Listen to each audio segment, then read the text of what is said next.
Hello friends, कैसे हैं आप सब। उम्मीद है आप पहले से अच्छे होंगे।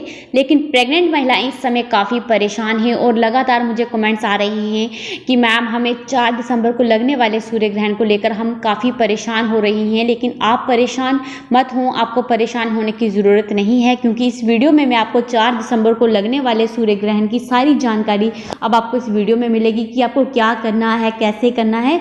इसलिए इस वीडियो को पूरा देखें, क्योंकि मैं आपको 4 दिसंबर को लगने वाले सूर्य ग्रहण के बारे में सारी जानकारी देने वाली हूं। लेकिन आप स्किप बिल्कुल नहीं करेंगे, ये आप वादा मेरे से करें, क्योंकि अगर आप स्किप कर देंगे फिर आप वही क्वेश्चन मुझे कमेंट्स में पूछते हैं, जिसका रिप्लाई मैं इसलिए नहीं देती हूं क्योंकि वीडियो में मैंने आपको सब बताया होता है और फिर आप वही चीज़ें पूछने लगते हो। इसलिए वीडियो में बताई हुई बातें आपको अच्छे से सुननी है। 4 दिसंबर का जो सूर्य ग्रहण है वो भारत में दिखेगा या नहीं दिखेगा, हम इस वीडियो में ये देखेंगे। साथ ही हम इस वीडियो में ये भी देखेंगे कि सूतक लगेगा या नहीं लगेगा, और ये सूर्य ग्रहण कहाँ कहाँ दिखाई देगा और इसका असर भारत में कितना होगा, और आपको क्या क्या सावधानियां रखने की ज़रूरत पड़ेगी।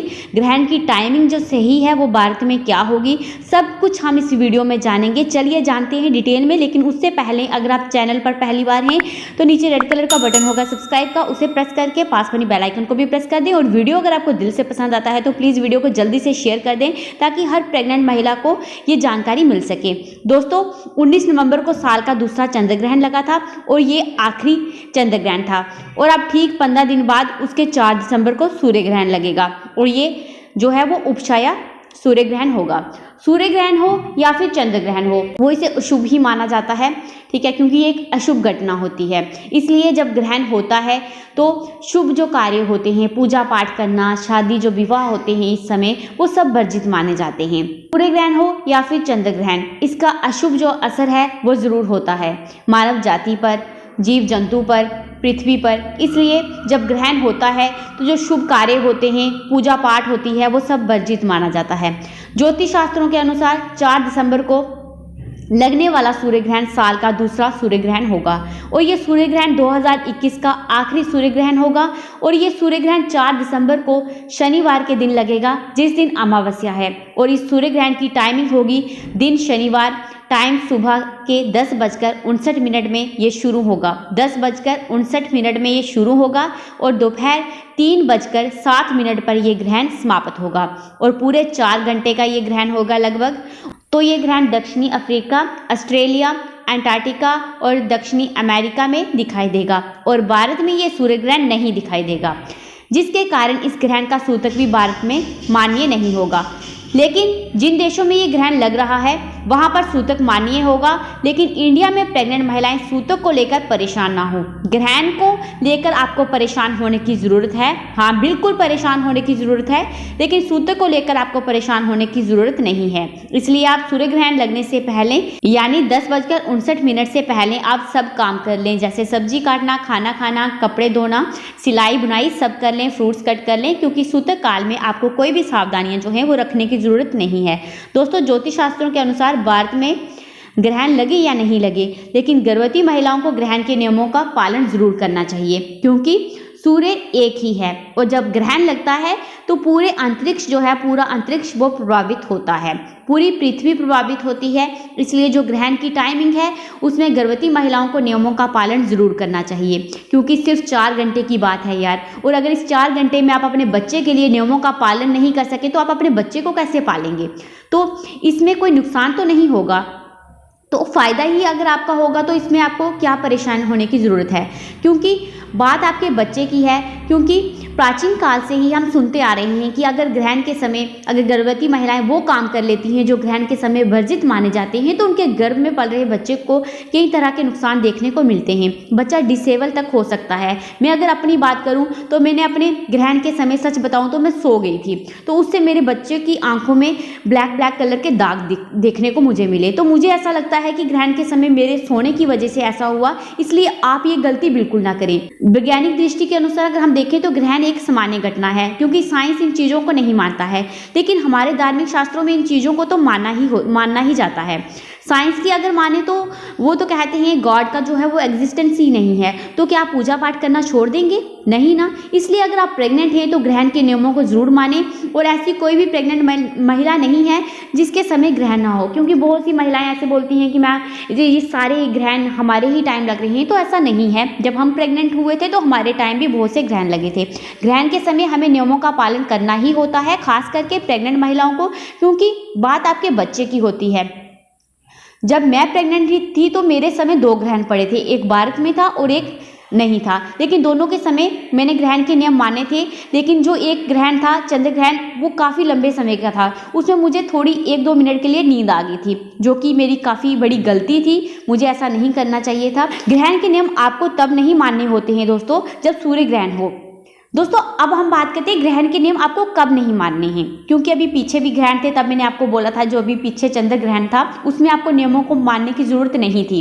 वो मैंने इसलिए ऐसा क्यों कहा था, क्योंकि जब सूर्य ग्रहण होता है अगर उसकी टाइमिंग रात की हो, मान लो सूर्य ग्रहण है, अगर उसकी टाइमिंग रात की है या फिर चंद्र ग्रहण है तो टाइमिंग दिन की हो, तो फिर ऐसे में आपको ग्रहण के नियमों को मानने की ज़रूरत नहीं होती है, फिर चाहे ग्रहण भारत में हो या नहीं। लेकिन अगर सूर्य ग्रहण है और जो समय है ग्रहण का वो भी दिन का है, जिस समय सूर्य उदय हुआ है, और ये जो 4 दिसंबर का जो सूर्य ग्रहण है उसकी टाइमिंग तब की है जब सूर्य का उदय हुआ होगा, दिखाई देगा, इसलिए ग्रहण के नियम मानने होंगे, क्योंकि सूर्य ग्रहण का टाइमिंग जो है वो भारत में सुबह 10:59 से ये शुरू हो रहा है और दोपहर 3:07 तक रहेगा।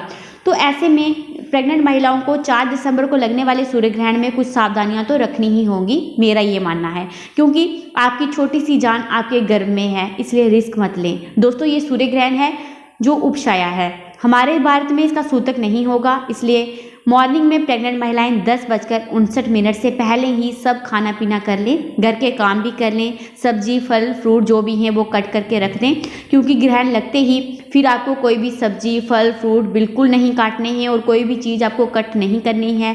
बाल काटना नाखून काटना सब वर्जित माना जाता है सूर्य ग्रहण के समय। प्रेग्नेंट महिलाओं को तैयार होना भी वर्जित माना जाता है, और प्रेग्नेंट महिलाओं को इस समय हंसी करना मजाक करना जोर जोर से हंसना ये सब वर्जित माना जाता है। और प्रेग्नेंट महिलाओं को ऐसे कमरे में रहना चाहिए जहाँ पर बाहर की सूर्य की किरणें आपके ऊपर डायरेक्ट ना पड़ें, और खिड़की दरवाज़ों के जो है वो पर्दे आगे कर दें, और घर से बाहर तो बिल्कुल ना जाएं, सूर्य की रोशनी आप तक नहीं पहुंचनी चाहिए, ये ध्यान रखें। और 3:07 के बाद फिर आप घर से बाहर जा सकती हैं, जो आपका काम है वो आप सब कर सकती हैं।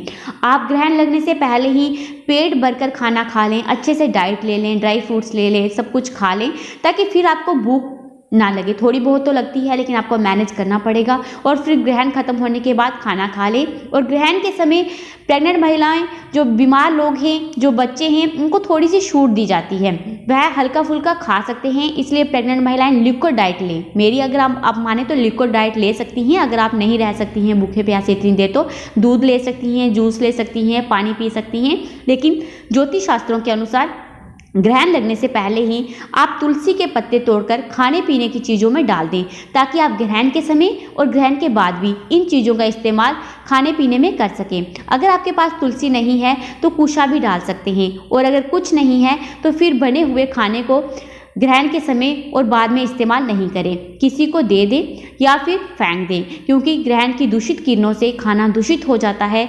और अगर तुलसी के पत्ते आपने डाले होंगे तो खाना शुद्ध रहेगा, और ग्रहण के बाद और ग्रहण के समय भी आप तुलसी के पत्ते अगर डाले हुए हैं तो ग्रहण के समय आप उस खाने पीने को यूज़ कर सकती हैं, इस्तेमाल कर सकती हैं। और ग्रहण खत्म होने के बाद आपको सबसे पहले तुलसी के पत्ते फेंकने हैं, और फिर आपको खाने पीने की चीज़ों का इस्तेमाल करना है। आपने तुलसी के पत्ते नहीं डाले हैं तो फिर दूषित जो है वो खाना दूषित हो गया है, तो इसका इस्तेमाल आप बाद में ना करें। इसलिए कोशिश करें कि खाना बचे नहीं, उतना बनाएं जितना आप खा सकते हैं।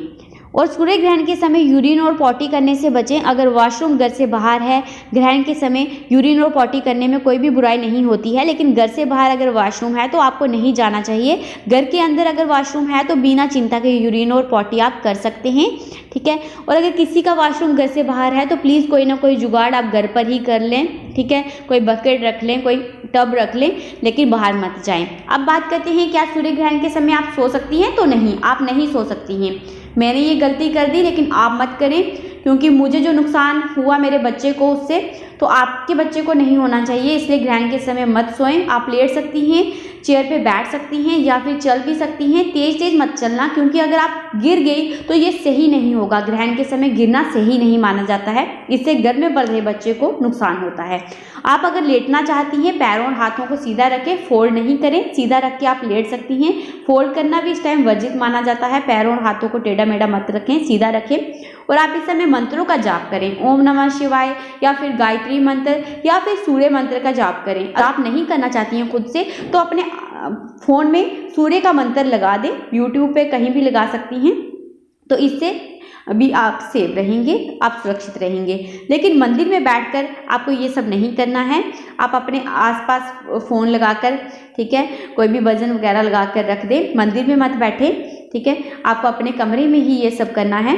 और ग्रहण के समय पेन, पेंसिल, नुकीली चीज़ें जैसे कैंची, सुई, चाकू, ये सब चीज़ें वर्जित मानी जाती हैं। इस समय आपको इस्तेमाल नहीं करना है। इससे ऐसा करने से घर में पल रहे बच्चे को कई तरह के नुकसान देखने को मिलते हैं। ग्रहण खत्म होते ही नहाकर दूसरे कपड़े डाल लें और लगे हुए कपड़े किसी को दान कर दें या फिर धो लें और फिर पूजा पाठ कर लें और घर की साफ सफाई कर लें। गंगा जल है तो वो भी पी लें और घर पर भी गंगा जल का वो जो है वो छिड़काव कर दें। ऐसा करने से घर से नेगेटिव एनर्जी दूर हो जाएगी। और साथ ही में ग्रहण शुरू होते ही गर्भवती महिलाओं को अपनी लंबाई जितना धागा लेकर सर से पैर तक आपको ले लेना है और घर पर कील के साथ कहीं भी टांग दें, कोने पर, जिस कमरे में आप हैं तो कोने पे टांग दें वहाँ पे। ऐसा करने से ग्रहण का प्रभाव आप पर ना होकर उस धागे पर होगा और आप ग्रहण के नकारात्मक जो प्रभाव है उससे बची रहेंगी। और ग्रहण के समय अपने पास एक सूखा नारियल जरूर रखें। वही नारियल जो पूजा में इस्तेमाल होता है उसका इस्तेमाल आपको इस समय करना है। ऐसे करने से भी ग्रहण का नकारात्मक प्रभाव आप और आपके बच्चे पर नहीं होगा और आप दूषित किरणों से बची रहेंगी। और ग्रहण खत्म होते ही धागा और नारियल को आपको पीपल के पेड़ के नीचे या फिर चलते पानी में बहा देना है या फिर मंदिर में कहीं भी रख दें, ठीक है दोस्तों। ऐसे उपाय करने से आप ग्रहण के प्रभाव से बची रहेंगी और आप और आपका बच्चा पूरी तरह से सुरक्षित रहेगा। अगर आपसे ग्रहण के समय कोई भी अनजाने में गलती हो भी जाती है तो अगर आप ये उपाय करेंगी, जो धागे वाला उपाय मैंने आपको बताया है और साथ ही में जो मैंने आपको नारियल वाला उपाय बताया है, ऐसा करने से भी आप और आपका बच्चा सुरक्षित रहेंगे। तो दोस्तों बस इस वीडियो में इतना ही। फिर मैं मिलती हूँ आपको एक और नई वीडियो के साथ। तब तक अपना खास ख्याल रखिए। Thank you guys.